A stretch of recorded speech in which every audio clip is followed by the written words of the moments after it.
মৃত্যুবার্ষিকী না মানিয়ে 2500 লোকের ফ্রি বাজার বসালেন মোথাবাড়ির শফিকুল ইসলাম। রাজ্যে যেহেতু লকডাউন চলছে তাই অনুষ্ঠান না করে এবার ফ্রি হাট বসালেন অচিন্তলা হাটের ময়দানে। লকডাউনের ফলে মায়ের মৃত্যুবার্ষিকী না মানিয়ে 2500 লোকে ফ্রি বাজার বসালেন মোথাবাড়ির শফিকুল ইসলাম। রমজান মাসে 17 তারিখ তথা 17 রোজায় নিজের মায়ের মৃত্যুবার্ষিকী পালন করেন বিশাল বড় অনুষ্ঠানের মাধ্যমে। কিন্তু রাজ্যে যেহেতু লকডাউন চলছে তাই অনুষ্ঠান না করে এবার পাশের 3টি অঞ্চলের 2500 লোকের জন্য ফ্রি বাজার বসালেন অচিন্তলা হাটের ময়দানে। এর আগেও সে একটি মোথাবাড়ি গ্রিল মার্কেটের মাঠে একটি ফ্রি হাট বসিয়েছিলেন লকডাউনের মধ্যে। এই ফ্রি হাটে প্রায় 32 রকমের জিনিস মানুষের মধ্যে বিতরণ করেন শফিকুল ইসলাম। এই ফ্রি হাটে ফিতা কেটে উদ্বোধন করেন মালদা জেলা পরিষদের সভাধিপতি গৌরচন্দ্র মণ্ডল সহ উপস্থিত ছিলেন সহকারী সভাধিপতি শ্রীমতী চন্দনা সরকার, কালিয়াচক 2 নম্বর পঞ্চায়েত সমিতির সভাপতি টিঙ্কু রহমান বিশ্বাস, জেলা পরিষদের সদস্য চম্পা মণ্ডল, আরিফুর রহমান মিয়া, পঞ্চায়েত সমিতির বনভূমি কর্মদক্ষ রিঙ্কু সহ এলাকার বিশিষ্ট। বাজারের উদ্যোক্তা শফিকুল ইসলাম জানান, প্রায় 2500 পরিবারকে দিলাম ফ্রি বাজার। যখন থেকে আমাদের লকডাউন চালু হয়েছে, যেহেতু আমাদের রাজ্যের মুখ্যমন্ত্রী ছুটে বেড়াচ্ছে, সব মুখ্যমন্ত্রীরা ঘুমিয়ে আছে, বিজেপি মুখ্যমন্ত্রী। আমাদের রাজ্যের মুখ্যমন্ত্রী যেহেতু বাড়ি বাড়ি মাঠে ঘাটে ছুটছে, ওই জন্য ওনার দেখে আমরা অনুপ্রেরণায় পাবলিকের পাশে সবসময়, যতদিন আজ লকডাউন চালু হয়ে প্রায় 46 দিন হয়ে গেল, যেদিন থেকে লকডাউন চালু হয়েছে আমি সকালে বের হই, রাত 10টাতে বাড়ি ঢুকি, মানুষের পাশে থাকি। প্রায় এখন অবধি 60,000 পরিবারকে 52-53 বিধানসভা মিলিয়ে দেওয়া হয়ে গেল। আর দুটা ফ্রি বাজার, গ্রিন মার্কেটে ফ্রি বাজার করেছিলাম 3000 পরিবারে, এখানে 2500 পরিবারের করেছি। প্রায় 32 রকম জিনিস আছে, তেল থেকে চালু করে লবণ, আটা, যেহেতু চাল অনেক আমরা দিয়েছি এর আগে, ওই জন্য চালটা এবার দিই। আটা, শসা, সয়াবিন, যাকে বুদিয়া বলে রোজা ইফতারির জন্য লাগে, গাজর, অনেকগুলো প্রায় 32টা আইটেম আছে।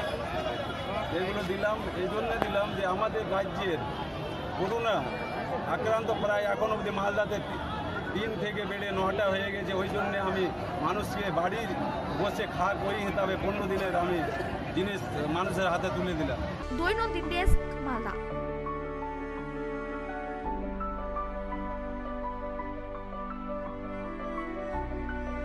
শ্রমিক বোঝাই ট্রেন আসার আগে দুর্গাপুরের রেল স্টেশন খতিয়ে দেখলেন জেলা শাসক সহ আসানসোল দুর্গাপুর পুলিশ কমিশনারেটের উচ্চপদস্থ আধিকারিকরা। শ্রমিক বোঝাই ট্রেন আসার আগে দুর্গাপুরের রেল স্টেশন খতিয়ে দেখলেন জেলা শাসক সহ আসানসোল দুর্গাপুর কমিশনারেটের উচ্চপদস্থ আধিকারিকরা। সোমবার বিকেলে জেলা শাসক Purnendu Majhi, police commissioner Suresh Jain, DC Abhishek Gupta সহ প্রশাসনের অন্যান্য আধিকারিকরা।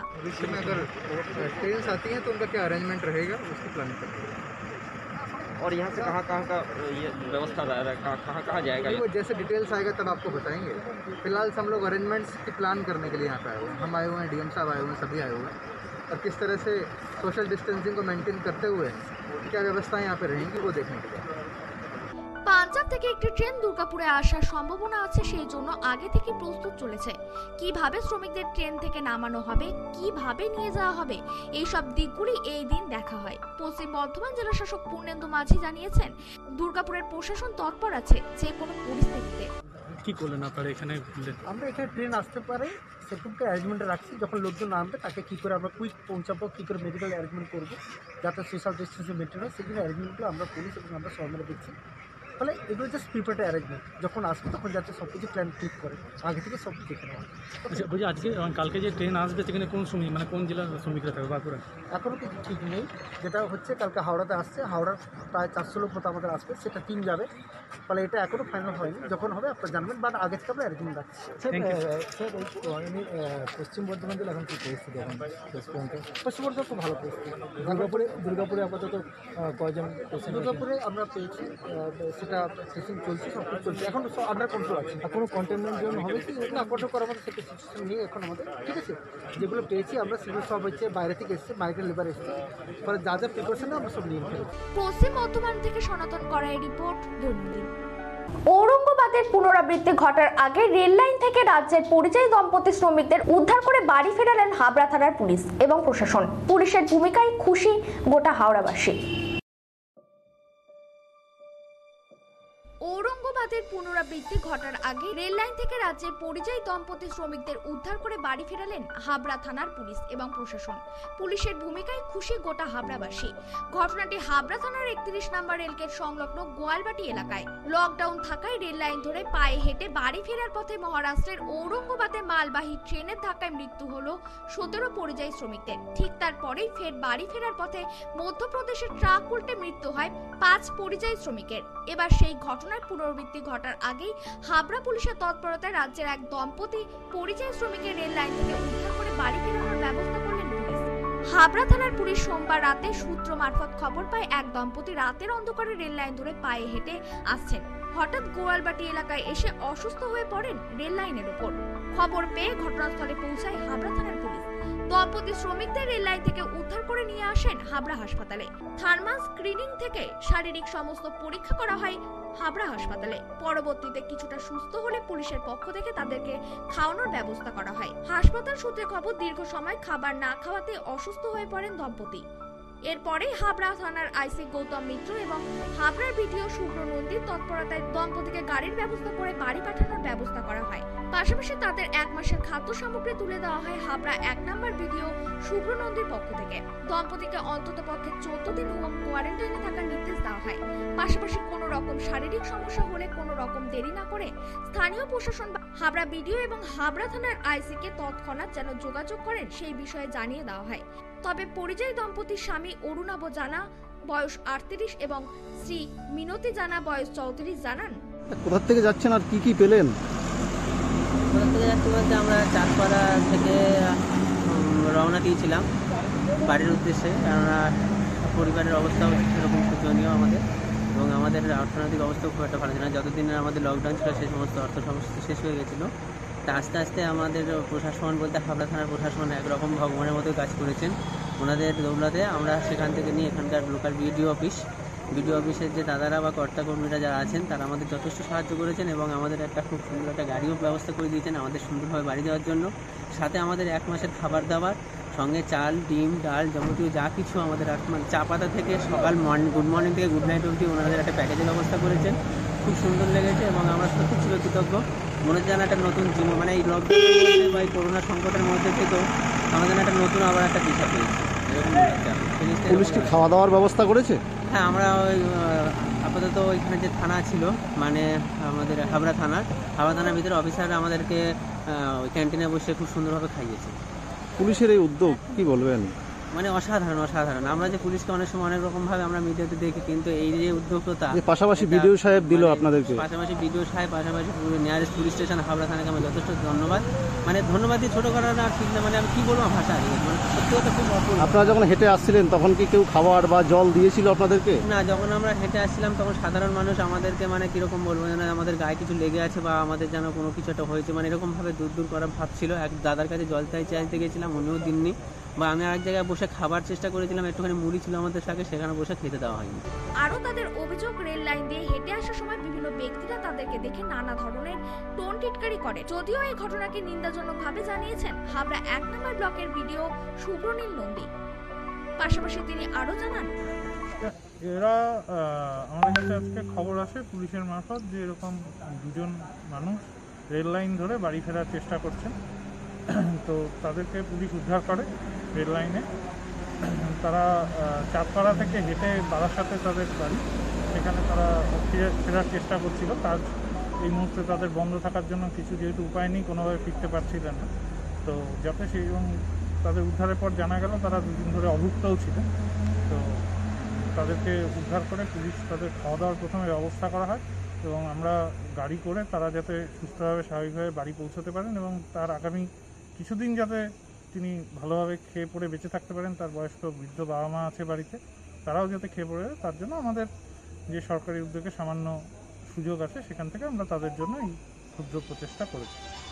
পাশাপাশি তারা যেটা জানিয়েছেন যে বিভিন্ন জায়গায় তারা খাবার চেয়েছেন, এমনকি জলও চেয়েছেন, তবুও মানুষ এগিয়ে আসেননি, কি বলবেন? এটা মানুষ এই সময় বহু মানুষ বহুভাবে মানুষকে সহযোগিতা করছে, এটা সত্যি দুর্ভাগ্যজনক যেটা ওনারা বললেন, কিন্তু এটার সাথে এটাই সামগ্রিক চিত্র নয়। এখানে বহু মানুষকে সহযোগিতার কাজও করছেন। সেটাও হচ্ছে। হয়তো এটা একটা বিচ্ছিন্ন ঘটনা, এটাই আমরা আশা করব, কারণ এই বিপদে মানুষ মানুষের পাশে যদি না দাঁড়ায় তাহলে সভ্যতা বা সমাজ আমরা এগিয়ে রাখতে পারবো না, বেঁচে থাকাটাও খুব কঠিন হয়ে যাবে। সেই দিনে দাঁড়িয়ে হয়তো ওনাদের সাথে যেটা ঘটেছে কিছু ক্ষেত্রে দুর্ভাগ্যজনক, কিন্তু তারপরে শেষ যেটা হলো সেটা আশা করি ওনাদের পক্ষে ওনারাও সেটা ভালোভাবে নিয়েছেন। উত্তর 24 পরগনা থেকে শান্তনু বিশ্বাসের রিপোর্ট, দৈনন্দিন।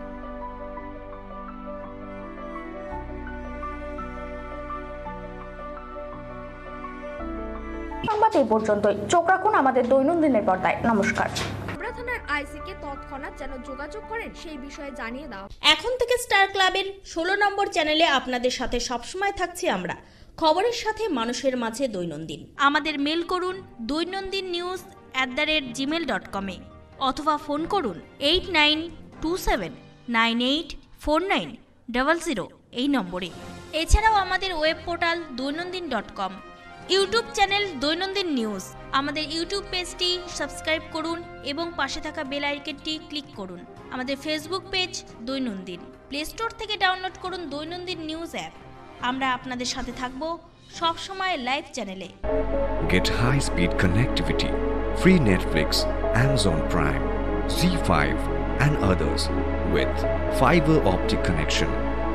600 plus TV channels only on Shamoli Broadband. Contact 9614168046 and 03522255095. Get high speed connectivity only on Shamoli Broadband. সমজিয়া গ্রাম পঞ্চায়েত অঙ্গীকারবদ্ধ, প্রতিটি ঘরে ঘরে বিশুদ্ধ পানীয় জল পাইপলাইনের মাধ্যমে পৌঁছাবে। প্রতিটি সংসদে 20 থেকে 21 আর্থিক বৎসরে 10টি দরিদ্র পরিবার চিহ্নিত করে সোলারের মাধ্যমে আলোর ব্যবস্থা গ্রহণ করেছে। নির্মল পঞ্চায়েত উপহার দিতে বঙ্গবাসীর কাছে চিরপ্রতিজ্ঞাবদ্ধ সমজিয়া গ্রাম পঞ্চায়েত। সমজিয়া গ্রাম পঞ্চায়েতের উদ্যোগে রয়েছে আয়ুষ চিকিৎসা শিবির। আপনার এলাকার পরিবেশগত সমস্যা নিজেরাই জানেন, সরাসরি প্রতিকারে রয়েছি আমরা। 2 নম্বর সমজিয়া গ্রাম পঞ্চায়েত আমরা গ্রামকে নির্মল রাখার জন্য প্রতিজ্ঞাবদ্ধ। গ্রামের সমস্যা পানীয় জল দূর করতে প্রত্যেক গ্রামে গ্রামে বাড়ি বাড়ি জল পৌঁছাতে সমজিয়া গ্রাম পঞ্চায়েত প্রতিজ্ঞাবদ্ধ।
Ananya diagnostic, Das polyclinic and collection centre. এখানে অটোমেটিক বায়োকেমিস্ট্রি অ্যানালাইজারে সমস্ত বায়োকেমিস্ট্রি পরীক্ষা করা হয়। হেমাটোলজি, সেরোলজি, হরমোন পরীক্ষা সহ রক্ত, মলমূত্র, ধাতুগর্ভ ইত্যাদি পরীক্ষা করা হয়। এছাড়াও ক্লিনিক্যাল প্যাথোলজি, কালচার সেন্সিটিভিটি এইসব ধরনের পরীক্ষা অতি যত্ন সহকারে করা হয়। আপনাদের সঠিক রোগ নিরাময়ের জন্য আজই যোগাযোগ করুন অনন্যা ডায়াগনস্টিক ল্যাবে। এমডি প্যাথোলজিস্ট প্রদীপ কুমার ধরের তত্ত্বাবধানে সব ধরনের পরীক্ষা করা হয় অত্যাধুনিক যন্ত্রপাতির দ্বারা। আমাদের ঠিকানা অনন্যা ডায়াগনস্টিক, বালুরঘাট, রঘুনাথপুর, দক্ষিণ দিনাজপুর। আমাদের ফোন নম্বরগুলি হল 9382771741 অথবা 7384197301। বালুরঘাট শহরের দম বিরিয়ানির সেরা ঠিকানা RJ বিরিয়ানি হাব। এখানে পাবেন mutton biryani, chicken biryani, egg biryani, এছাড়াও পাবেন চিকেন চাপ, মাটন চাপ। আমাদের ঠিকানা 3.5 নম্বর মোড়, বালুরঘাট, দক্ষিণ দিনাজপুর। খাবার অর্ডার দিতে যোগাযোগ করুন স্ক্রিনে দেওয়া নম্বরে। আমাদের ফোন নাম্বার 7001606297।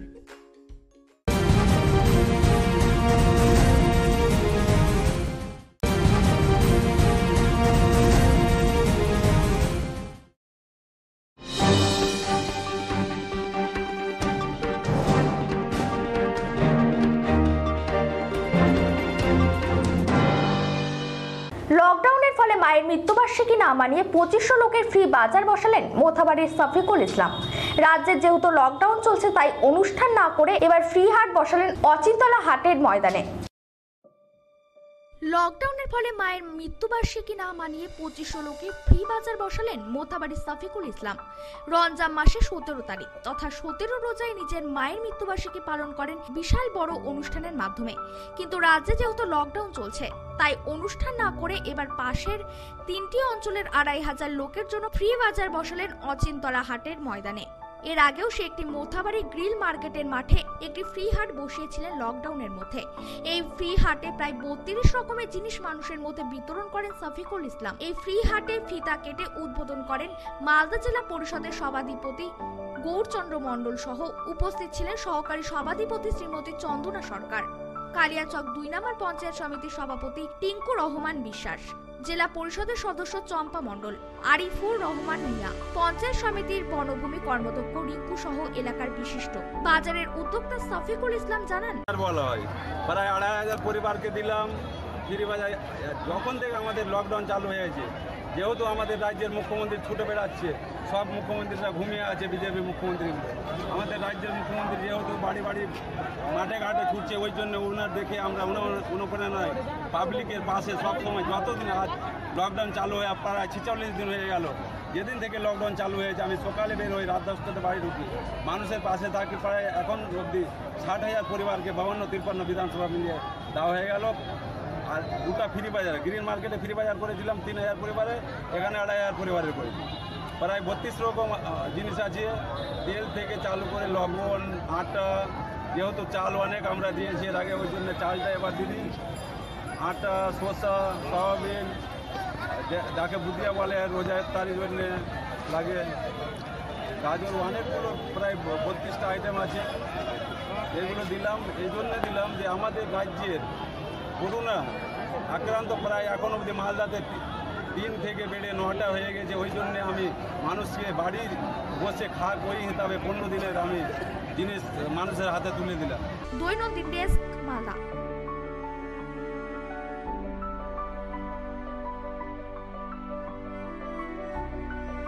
শ্রমিক বোঝাই ট্রেন আসার আগে দুর্গাপুরের রেল স্টেশন খতিয়ে দেখলেন জেলা শাসক সহ আসানসোল দুর্গাপুর পুলিশ কমিশনারেটের উচ্চপদস্থ আধিকারিকরা।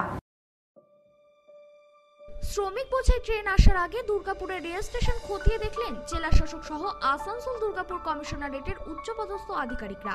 সোমবার বিকেলে জেলা শাসক Purnendu Majhi, police commissioner Suresh Jain, DC Abhishek Gupta সহ প্রশাসনের অন্যান্য আধিকারিকরা।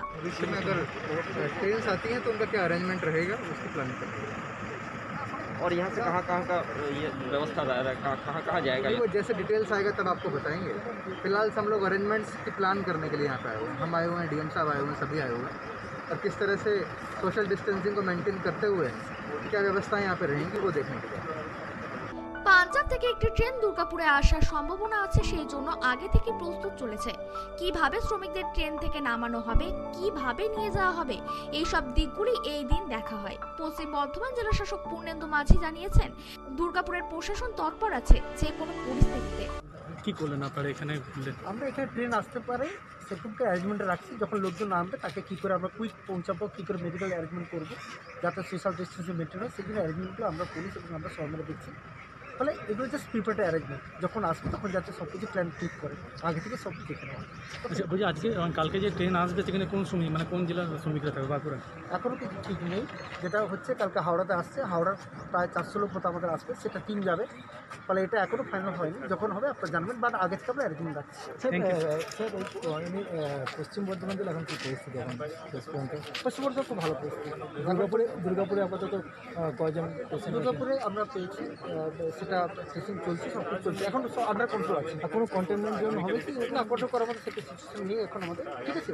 যেগুলো পেয়েছি আমরা সেগুলো সব হচ্ছে বাইরে থেকে এসছে, মাইগ্রেন্ট লেবার এসছে, ফলে যা যা প্রিপারেশন আমরা সব নিয়ে ফেলেছি। পশ্চিম বর্ধমান থেকে সনাতন করাই রিপোর্ট, দৈনন্দিন। ঔরঙ্গাবাদের পুনরাবৃত্তি ঘটার আগে রেল লাইন থেকে রাজ্যের পরিযায়ী দম্পতি শ্রমিকদের উদ্ধার করে বাড়ি ফেরালেন হাবড়া থানার পুলিশ এবং প্রশাসন। পুলিশের ভূমিকায় খুশি গোটা হাওড়াবাসী। ঔরঙ্গাবাদের পুনরাবৃত্তি ঘটার আগে রেল লাইন থেকে রাজ্যের পরিযায়ী দম্পতি শ্রমিকদের উদ্ধার করে বাড়ি ফেরালেন হাবড়া থানার পুলিশ এবং প্রশাসন। পুলিশের ভূমিকায় খুশি গোটা হাবড়াবাসী। ঘটনাটি হাবড়া থানার 31 নম্বর রেলগেট সংলগ্ন গোয়ালবাটি এলাকায়। লকডাউন থাকায় রেল লাইন ধরে পায়ে হেঁটে বাড়ি ফেরার পথে মহারাষ্ট্রের ঔরঙ্গাবাদে মালবাহী ট্রেনের ধাক্কায় মৃত্যু হলো 17 পরিযায়ী শ্রমিকদের। ঠিক তারপরেই ফের বাড়ি ফেরার পথে মধ্যপ্রদেশের ট্রাক উল্টে মৃত্যু হয় 5 পরিযায়ী শ্রমিকের। এবার সেই ঘটনার পুনরাবৃত্তি ঘটার আগেই হাবড়া পুলিশের তৎপরতায় রাজ্যের এক দম্পতি পরিযায়ী শ্রমিকের রেল লাইন থেকে উদ্ধার করে বাড়ি ফেরানোর ব্যবস্থা করলেন পুলিশ। হাবড়া থানার পুলিশ সোমবার রাতে সূত্র মারফত খবর পায় এক দম্পতি রাতের অন্ধকারে রেল লাইন ধরে পায়ে হেঁটে আসছেন। হঠাৎ গোয়ালবাটি এলাকায় এসে অসুস্থ হয়ে পড়েন রেল লাইনের উপর। খবর পেয়ে ঘটনাস্থলে পৌঁছায় হাবড়া থানার পুলিশ। দম্পতি শ্রমিকদের রেল লাইন থেকে উদ্ধার করে নিয়ে আসেন হাবড়া হাসপাতালে। থার্মাল স্ক্রিনিং থেকে শারীরিক সমস্ত পরীক্ষা করা হয় হাবড়া হাসপাতালে। পরবর্তীতে কিছুটা সুস্থ হলে পুলিশের পক্ষ থেকে তাদেরকে খাওয়ানোর ব্যবস্থা করা হয়। হাসপাতাল সূত্রে খবর, দীর্ঘ সময় খাবার না খাওয়াতে অসুস্থ হয়ে পড়েন দম্পতি। এরপরে হাবড়া থানার আইসি গৌতম মিত্র এবং হাবড়ার বিডিও শুভ্র নন্দীর তৎপরতায় দম্পতিকে গাড়ির ব্যবস্থা করে বাড়ি পাঠানোর ব্যবস্থা করা হয়। পাশাপাশি তাদের 1 মাসের খাদ্য সামগ্রী তুলে দেওয়া হয় হাবড়া 1 নম্বর বিডিও শুভ্র নন্দীর পক্ষ থেকে। দম্পতিকে অন্ততপক্ষে 14 দিন হোম কোয়ারেন্টাইনে থাকার নির্দেশ দেওয়া হয়। পাশাপাশি কোনো রকম শারীরিক সমস্যা হলে কোনো রকম দেরি না করে স্থানীয় প্রশাসন হাবড়া বিডিও এবং হাবড়া থানার আইসিকে তৎক্ষণাৎ যেন যোগাযোগ করেন সেই বিষয়ে জানিয়ে দেওয়া হয়। তবে পরিযায়ী দম্পতির স্বামী অরুণাভ জানা বয়স 38 এবং শ্রী মিনতি জানা বয়স 34 জানান, কোথা থেকে যাচ্ছেন আর কি কি পেলেন? কোথা থেকে যাচ্ছি বলতে আমরা চাঁদপাড়া থেকে রওনা দিয়েছিলাম বাড়ির উদ্দেশ্যে, কেননা পরিবারের অবস্থাও সেরকম শোচনীয় আমাদের, এবং আমাদের অর্থনৈতিক অবস্থাও খুব একটা ভালো ছিল না। যতদিন আমাদের লকডাউন ছিল সেই সমস্ত অর্থ সমস্যা শেষ হয়ে গেছিলো। তা আস্তে আস্তে আমাদের প্রশাসন বলতে হাবড়া থানার প্রশাসন একরকম ভগবানের মতো কাজ করেছেন। ওনাদের দৌলতে আমরা সেখান থেকে নিয়ে এখানকার লোকাল বিডিও অফিসের যে দাদারা বা কর্তাকর্মীরা যারা আছেন তারা আমাদের যথেষ্ট সাহায্য করেছেন এবং আমাদের একটা খুব সুন্দর একটা গাড়িও ব্যবস্থা করে দিয়েছেন আমাদের সুন্দরভাবে বাড়ি যাওয়ার জন্য। সাথে আমাদের 1 মাসের খাবার দাবার সঙ্গে চাল, ডিম, ডাল যাবতীয় যা কিছু আমাদের মানে চা পাতা থেকে সকাল গুড মর্নিং থেকে গুড নাইট অবধি ওনাদের একটা প্যাকেজের ব্যবস্থা করেছেন। খুব সুন্দর লেগেছে এবং আমরা সত্যি চিরকৃতজ্ঞ। মনে হচ্ছে যেন একটা নতুন জীবন, মানে এই লকডাউন বা এই করোনা সংকটের মধ্যে থেকেও আমাদের একটা নতুন আবার একটা দিশা পেয়েছি এরকম মনে হচ্ছে। পুলিশ কি খাওয়া দাওয়ার ব্যবস্থা করেছে? হ্যাঁ, আমরা ওই আপাতত ওইখানে যে থানা ছিল মানে আমাদের হাবড়া থানার ভিতরে অফিসাররা আমাদেরকে ওই ক্যান্টিনে বসে খুব সুন্দরভাবে খাইয়েছে। পুলিশের এই উদ্যোগ কি বলবেন? মানে অসাধারণ। আমরা যে পুলিশকে অনেক সময় অনেক রকমভাবে আমরা মিডিয়াতে দেখি, কিন্তু এই যে উদ্যোগটা পাশাপাশি বিডিও সাহেব দিল আপনাদেরকে, পাশাপাশি নিয়ারেস্ট পুলিশ স্টেশন হাবড়া থানাকে আমি যথেষ্ট ধন্যবাদ। মানে ধন্যবাদ দিয়ে ছোটো করা না ঠিক না, মানে আমি কী বলবো ভাষা আর মানে সত্যি কথা খুব অপূর্ব। আপনারা যখন হেঁটে আসছিলেন তখন কি কেউ খাবার বা জল দিয়েছিল আপনাদেরকে? না, যখন আমরা হেঁটে আসছিলাম তখন সাধারণ মানুষ আমাদেরকে মানে কীরকম বলবো যেন আমাদের গায়ে কিছু লেগে আছে বা আমাদের যেন কোনো কিছু একটা হয়েছে, মানে এরকমভাবে দূর করা ভাব ছিল। এক দাদার কাছে জল চাইতে গেছিলাম, উনিও দিননি। বা আমি আরেক জায়গায় বসে খাবার চেষ্টা করেছিলাম, একটুখানি মুড়ি ছিল আমাদের সাথে, সেখানে বসে খেতে দেওয়া হয়নি। আরও তাদের অভিযোগ, রেল লাইন দিয়ে হেঁটে আসার সময় বিভিন্ন ব্যক্তিরা তাদেরকে দেখে নানা ধরনের টোন টিটকারি করে। যদিও এই ঘটনাকে নিন্দাজনকভাবে জানিয়েছেন হাবড়া 1 নম্বর ব্লকের বিডিও শুভ্রনীল নন্দী। পাশাপাশি তিনি আরও জানান, এরা আমাদের কাছে আজকে খবর আসে পুলিশের মারফত যে এরকম 2জন মানুষ রেল লাইন ধরে বাড়ি ফেরার চেষ্টা করছেন। তো তাদেরকে পুলিশ উদ্ধার করে রেল লাইনে। তারা চাঁদপাড়া থেকে হেঁটে বারাসাতে তাদের বাড়ি, সেখানে তারা ফেরার চেষ্টা করছিল। কাজ এই মুহূর্তে তাদের বন্ধ থাকার জন্য কিছু যেহেতু উপায় নেই, কোনোভাবে ফিরতে পারছিলেন না। তো যাতে সেই এবং তাদের উদ্ধারের পর জানা গেল তারা দুদিন ধরে অভুক্তও ছিলেন। তো তাদেরকে উদ্ধার করে পুলিশ তাদের খাওয়া দাওয়ার প্রথমে ব্যবস্থা করা হয় এবং আমরা গাড়ি করে তারা যাতে সুস্থভাবে স্বাভাবিকভাবে বাড়ি পৌঁছতে পারেন এবং তার আগামী কিছুদিন যাতে তিনি ভালোভাবে খেয়ে পড়ে বেঁচে থাকতে পারেন। তার বয়স্ক বৃদ্ধ বাবা মা আছে বাড়িতে, তারাও যাতে খেয়ে পড়ে, তার জন্য আমাদের যে সরকারি উদ্যোগে সামান্য সুযোগ আছে সেখান থেকে আমরা তাদের জন্য এই ক্ষুদ্র প্রচেষ্টা করেছি। পাশাপাশি তারা যেটা জানিয়েছেন যে বিভিন্ন জায়গায় তারা খাবার চেয়েছেন, এমনকি জলও চেয়েছেন, তবুও মানুষ এগিয়ে আসেননি। কি বলবেন? এটা মানুষ এই সময় বহু মানুষ বহুভাবে মানুষকে সহযোগিতা করছে, এটা সত্যি দুর্ভাগ্যজনক যেটা ওনারা বললেন, কিন্তু এটার সাথে এটাই সামগ্রিক চিত্র নয়। এখানে বহু মানুষকে সহযোগিতার কাজও করছেন, সেটাও হচ্ছে। হয়তো এটা একটা বিচ্ছিন্ন ঘটনা, এটাই আমরা আশা করব, কারণ এই বিপদে মানুষের পাশে যদি না দাঁড়ায় তাহলে সভ্যতা বা সমাজ আমরা এগিয়ে রাখতে পারবো না, বেঁচে থাকাটাও খুব কঠিন হয়ে যাবে। সেই দিনে দাঁড়িয়ে হয়তো ওনাদের সাথে যেটা ঘটেছে কিছু ক্ষেত্রে দুর্ভাগ্যজনক, কিন্তু তারপরে শেষ যেটা হলো সেটা আশা করি ওনাদের পক্ষে ওনারাও সেটা ভালোভাবে নিয়েছেন।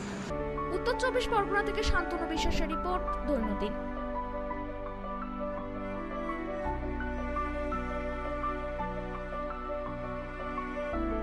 সংবাদ এই পর্যন্তই। চোখ রাখুন আমাদের দৈনন্দিনের পর্দায়। নমস্কার।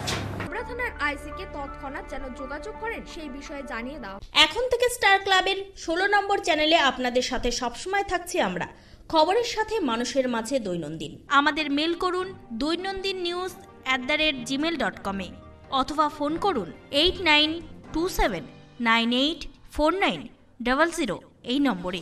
এছাড়াও আমাদের web portal doinandin.com, YouTube channel দৈনন্দিন নিউজ। আমাদের ইউটিউব পেজটি সাবস্ক্রাইব করুন এবং পাশে থাকা বেল আইকনটি ক্লিক করুন। আমাদের ফেসবুক পেজ দৈনন্দিন। প্লে স্টোর থেকে ডাউনলোড করুন দৈনন্দিন নিউজ অ্যাপ। আমরা আপনাদের সাথে থাকব সব সময় লাইভ চ্যানেলে। Get high-speed connectivity, free Netflix, Amazon Prime, Z5 and others with fiber optic connection. 600 plus TV channels only on Shamoli Broadband.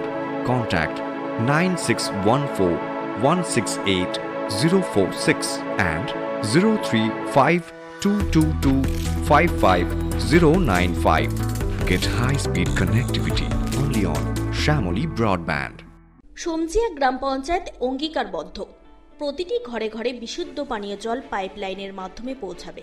প্রতিটি সংসদে 20 থেকে 21 আর্থিক বৎসরে 10টি দরিদ্র পরিবার চিহ্নিত করে সোলারের মাধ্যমে আলোর ব্যবস্থা গ্রহণ করেছে। নির্মল পঞ্চায়েত উপহার দিতে বঙ্গবাসীর কাছে চিরপ্রতিজ্ঞাবদ্ধ সমজিয়া গ্রাম পঞ্চায়েত। সমজিয়া গ্রাম পঞ্চায়েতের উদ্যোগে রয়েছে আয়ুষ চিকিৎসা শিবির। আপনার এলাকার পরিবেশগত সমস্যা নিজেরাই জানেন, সরাসরি প্রতিকারে রয়েছি আমরা। 2 নম্বর সমজিয়া গ্রাম পঞ্চায়েত আমরা গ্রামকে নির্মল রাখার জন্য প্রতিজ্ঞাবদ্ধ। গ্রামের সমস্যা পানীয় জল দূর করতে প্রত্যেক গ্রামে গ্রামে বাড়ি বাড়ি জল পৌঁছাতে সমজিয়া গ্রাম পঞ্চায়েত প্রতিজ্ঞাবদ্ধ।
Diagnostic Das polyclinic and collection centre.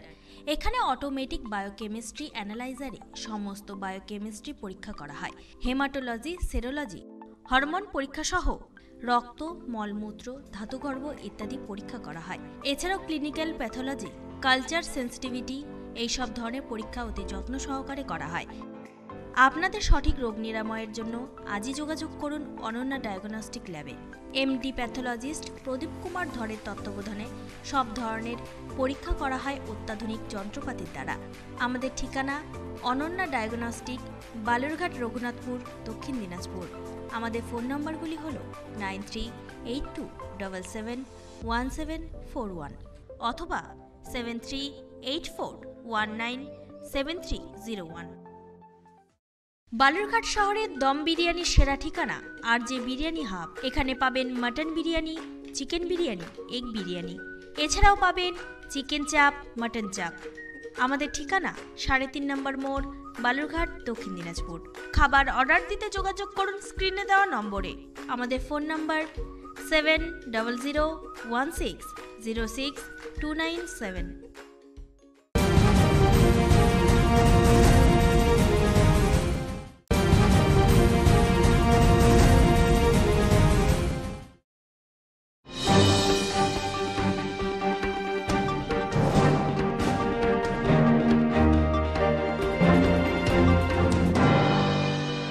লকডাউনের ফলে মায়ের মৃত্যুবার্ষিকী না মানিয়ে 2500 লোকের ফ্রি বাজার বসালেন মোথাবাড়ির শফিকুল ইসলাম। রাজ্যের যেহেতু লকডাউন চলছে তাই অনুষ্ঠান না করে এবার ফ্রি হাট বসালেন অচিন্তলা হাটের ময়দানে।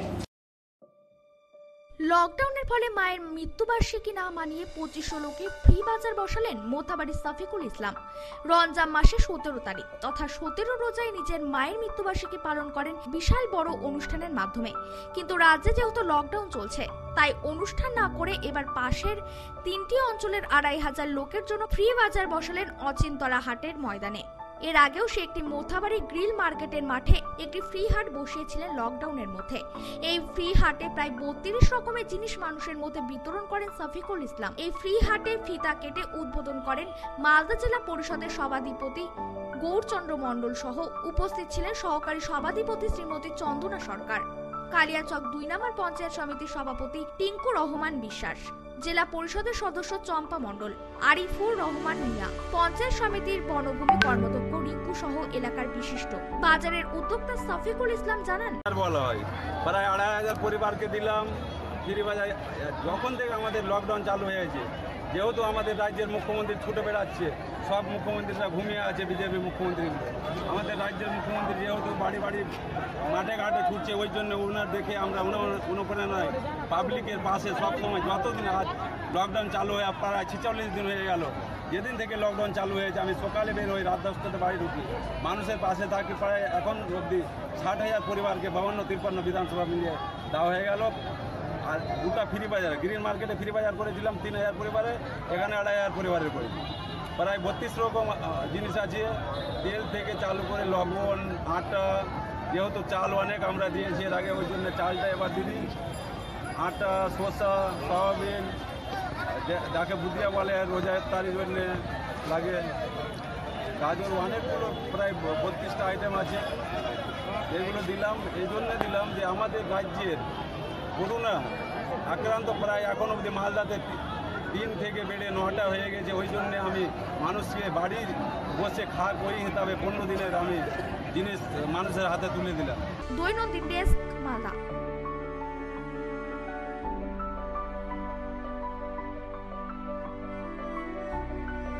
শ্রমিক বোঝাই ট্রেন আসার আগে দুর্গাপুরের রেল স্টেশন খতিয়ে দেখলেন জেলা শাসক সহ আসানসোল দুর্গাপুর পুলিশ কমিশনারেটের উচ্চপদস্থ আধিকারিকরা।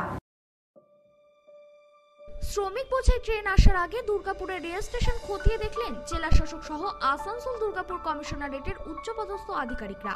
সোমবার বিকেলে জেলা শাসক Purnendu Majhi, police commissioner Suresh Jain, DC Abhishek Gupta সহ প্রশাসনের অন্যান্য আধিকারিকরা।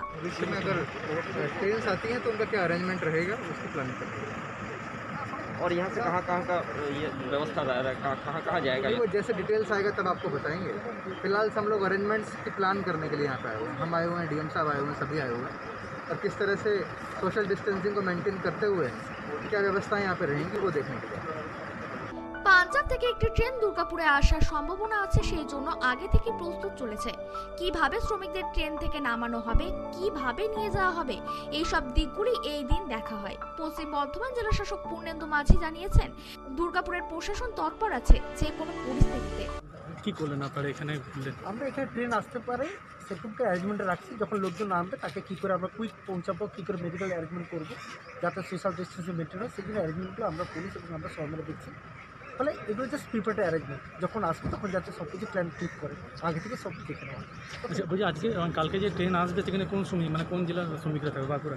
এখনও কিছু ঠিক নেই। যেটা হচ্ছে কালকে হাওড়াতে আসছে, হাওড়ার প্রায় 400 লোক মতো আমাদের আসবে, সেটা টিম যাবে।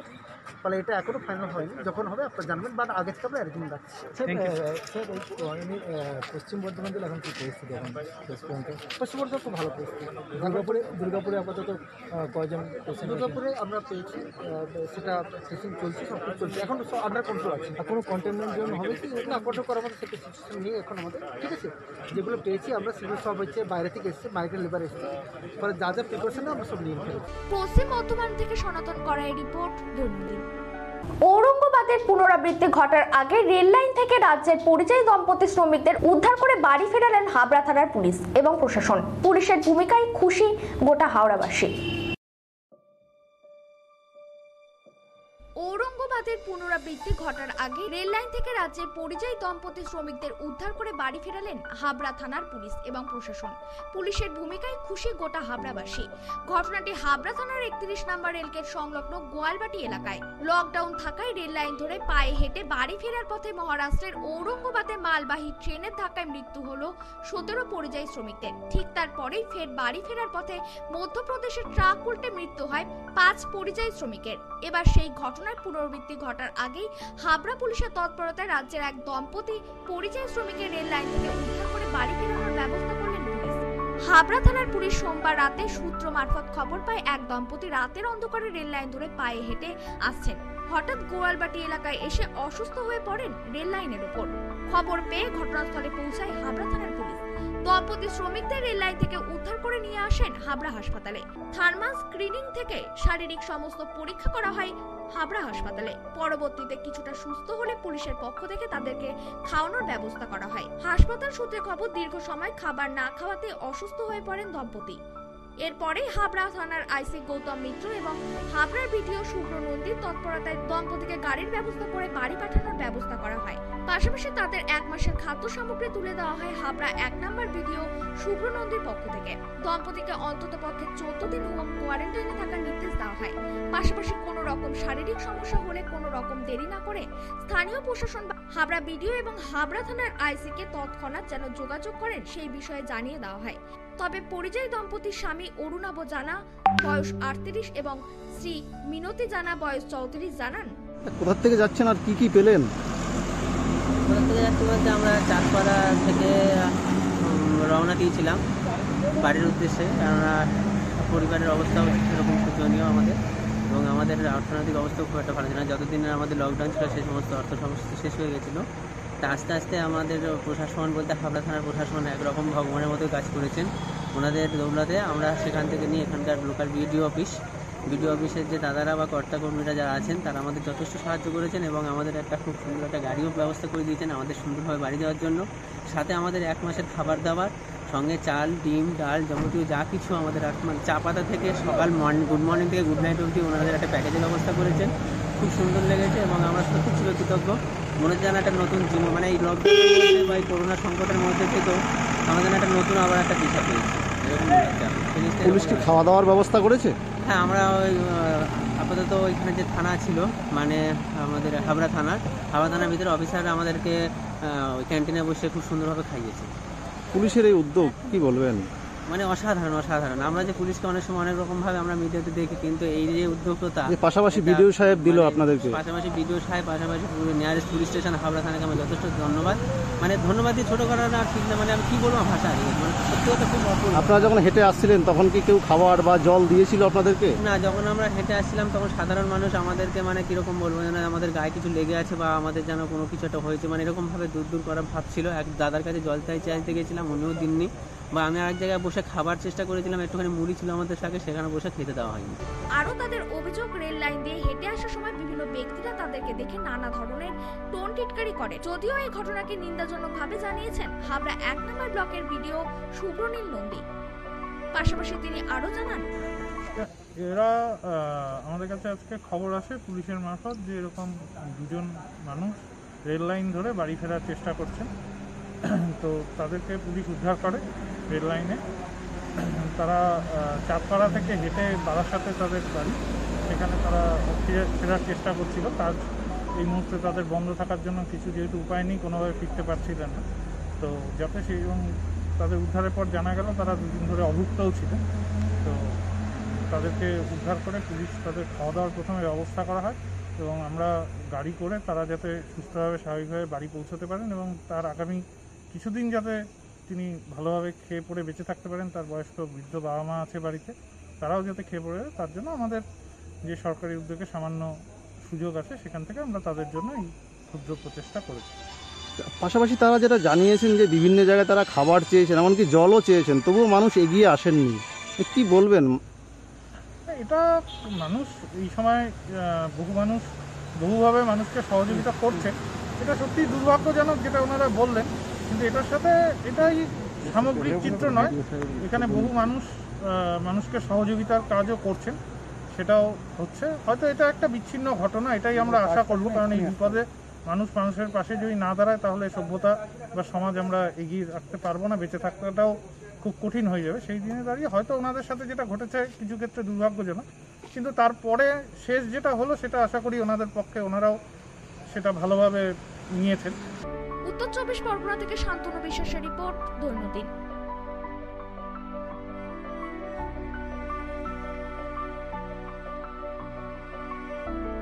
সংবাদ এই পর্যন্তই। চোখ রাখুন আমাদের দৈনন্দিনের পর্দায়। নমস্কার।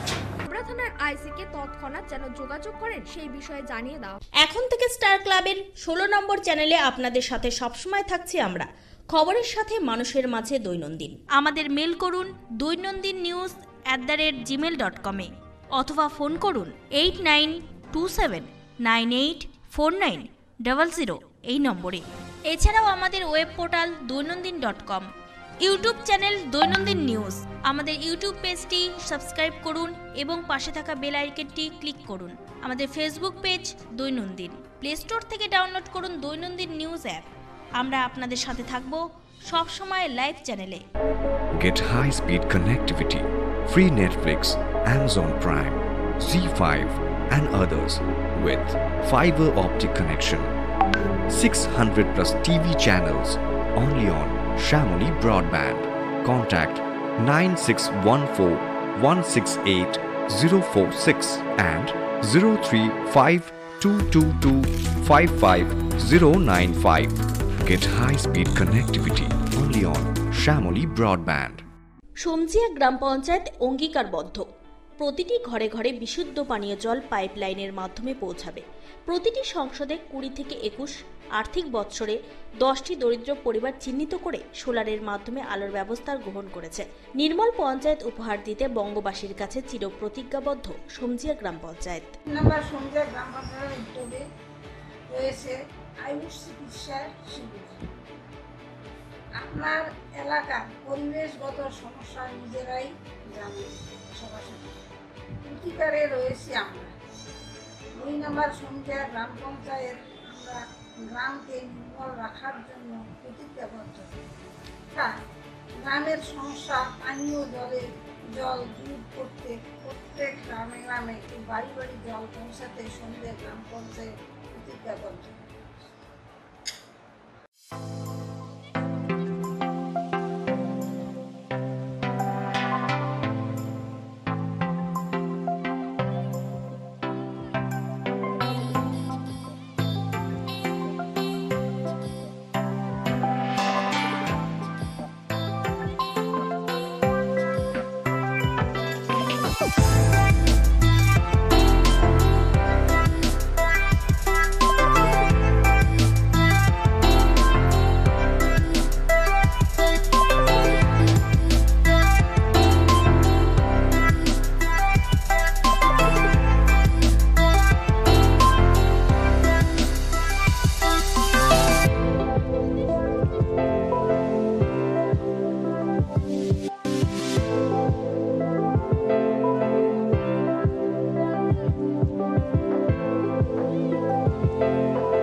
Ananya diagnostic Das polyclinic and collection centre. এখানে অটোমেটিক বায়োকেমিস্ট্রি অ্যানালাইজারে সমস্ত বায়োকেমিস্ট্রি পরীক্ষা করা হয়। হেমাটোলজি, সেরোলজি, হরমোন পরীক্ষা সহ রক্ত, মলমূত্র, ধাতুগর্ভ ইত্যাদি পরীক্ষা করা হয়। এছাড়াও ক্লিনিক্যাল প্যাথোলজি, কালচার, সেন্সিটিভিটি এইসব ধরনের পরীক্ষা অতি যত্ন সহকারে করা হয়। আপনাদের সঠিক রোগ নিরাময়ের জন্য আজই যোগাযোগ করুন অনন্যা ডায়াগনস্টিক ল্যাবে। এমডি প্যাথোলজিস্ট প্রদীপ কুমার ধরের তত্ত্বাবধানে সব ধরনের পরীক্ষা করা হয় অত্যাধুনিক যন্ত্রপাতির দ্বারা। আমাদের ঠিকানা অনন্যা ডায়াগনস্টিক, বালুরঘাট, রঘুনাথপুর, দক্ষিণ দিনাজপুর। আমাদের ফোন নম্বরগুলি হল 9382771741 অথবা 7384197301। বালুরঘাট শহরের দম বিরিয়ানির সেরা ঠিকানা আর যে বিরিয়ানি হাব। এখানে পাবেন mutton biryani, chicken biryani, egg biryani, এছাড়াও পাবেন চিকেন চাপ, মাটন চাপ। আমাদের ঠিকানা 3.5 নম্বর মোড়, বালুরঘাট, দক্ষিণ দিনাজপুর। খাবার অর্ডার দিতে যোগাযোগ করুন স্ক্রিনে দেওয়া নম্বরে। আমাদের ফোন নম্বর 7001606297।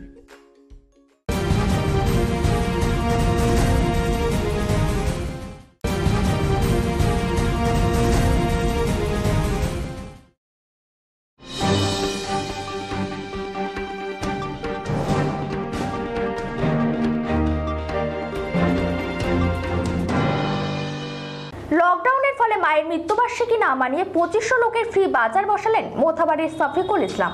রাজ্যের যেহেতু লকডাউন চলছে তাই অনুষ্ঠান না করে এবার ফ্রি হাট বসালেন অচিন্তলা হাটের ময়দানে। লকডাউনের ফলে মায়ের মৃত্যুবার্ষিকী না মানিয়ে 2500 লোকে ফ্রি বাজার বসালেন মোথাবাড়ির শফিকুল ইসলাম। রমজান মাসে 17 তারিখ তথা 17 রোজায় নিজের মায়ের মৃত্যুবার্ষিকী পালন করেন বিশাল বড় অনুষ্ঠানের মাধ্যমে। কিন্তু রাজ্যে যেহেতু লকডাউন চলছে তাই অনুষ্ঠান না করে এবার পাশের 3টি অঞ্চলের 2500 লোকের জন্য ফ্রি বাজার বসালেন অচিন্তলা হাটের ময়দানে। এর আগেও সে একটি মোথাবাড়ি গ্রিল মার্কেটের মাঠে একটি ফ্রি হাট বসিয়েছিলেন লকডাউনের মধ্যে। এই ফ্রি হাটে প্রায় 32 রকমের জিনিস মানুষের মধ্যে বিতরণ করেন শফিকুল ইসলাম। এই ফ্রি হাটে ফিতা কেটে উদ্বোধন করেন মালদা জেলা পরিষদের সভাধিপতি গৌরচন্দ্র মণ্ডল সহ উপস্থিত ছিলেন সহকারী সভাধিপতি শ্রীমতী চন্দনা সরকার, কালিয়াচক 2 নম্বর পঞ্চায়েত সমিতির সভাপতি টিঙ্কু রহমান বিশ্বাস, জেলা পরিষদের সদস্য চম্পা মণ্ডল, আরিফুর রহমান মিয়া, পঞ্চায়েত সমিতির বনভূমি কর্মদক্ষ রিঙ্কু সহ এলাকার বিশিষ্ট বাজারের উদ্যোক্তা শফিকুল ইসলাম জানান, বলা হয় প্রায় 2500 পরিবারকে দিলাম ফ্রি বাজার। যখন থেকে আমাদের লকডাউন চালু হয়েছে, যেহেতু আমাদের রাজ্যের মুখ্যমন্ত্রী ছুটে বেড়াচ্ছে, সব মুখ্যমন্ত্রীরা ঘুমিয়ে আছে, বিজেপি মুখ্যমন্ত্রী। আমাদের রাজ্যের মুখ্যমন্ত্রী যেহেতু বাড়ি বাড়ি মাঠে ঘাটে ছুটছে, ওই জন্য ওনার দেখে আমরা অনুপ্রেরণায় পাবলিকের পাশে সবসময়, যতদিন আজ লকডাউন চালু হয়ে প্রায় 46 দিন হয়ে গেল, যেদিন থেকে লকডাউন চালু হয়েছে আমি সকালে বের হই, রাত 10টাতে বাড়ি ঢুকি, মানুষের পাশে থাকি। প্রায় এখন অবধি 60,000 পরিবারকে 52-53 বিধানসভা মিলিয়ে দেওয়া হয়ে গেল। আর 2টা ফ্রি বাজার, গ্রিন মার্কেটে ফ্রি বাজার করেছিলাম 3000 পরিবারে, এখানে 2500 পরিবারের করেছি। প্রায় 32 রকম জিনিস আছে, তেল থেকে চালু করে লবণ, আটা, যেহেতু চাল অনেক আমরা দিয়েছি এর আগে, ওই জন্য চালটা এবার দিদি, আটা, শসা, সয়াবিন, যাকে বুদিয়া বলে রোজার তারিখ জন্য লাগে, গাজর, অনেকগুলো প্রায় 32টা আইটেম আছে। এগুলো দিলাম, এই জন্য দিলাম যে আমাদের রাজ্যের করোনা আক্রান্ত প্রায় এখন অবধি মালদাতে 3 থেকে বেড়ে 9টা হয়ে গেছে। ওই জন্যে আমি মানুষকে বাড়ির বসে খাক ওই হিসাবে 15 দিনের আমি জিনিস মানুষের হাতে তুলে দিলাম। দৈনন্দিন ডেস্ক, মালদা।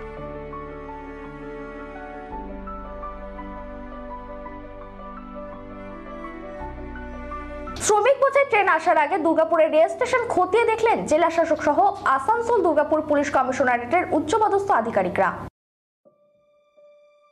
শ্রমিক বোঝাই ট্রেন আসার আগে দুর্গাপুরের রেল স্টেশন খতিয়ে দেখলেন জেলা শাসক সহ আসানসোল দুর্গাপুর কমিশনারেটের উচ্চপদস্থ আধিকারিকরা।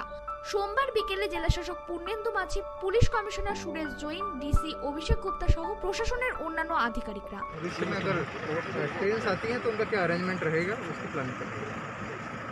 और यहाँ से कहाँ का ये व्यवस्था कहाँ जाएगा? वो जैसे डिटेल्स आएगा तब आपको बताएंगे। फिलहाल हम लोग अरेंजमेंट्स की प्लान करने के लिए यहाँ पे आए हुए हैं। हम आए हुए हैं, डीएम साहब आए हुए हैं, सभी आए हुए हैं, और किस तरह से सोशल डिस्टेंसिंग को मेंटेन करते हुए क्या व्यवस्थाएं यहाँ पे रहेंगी वो देखने के लिए।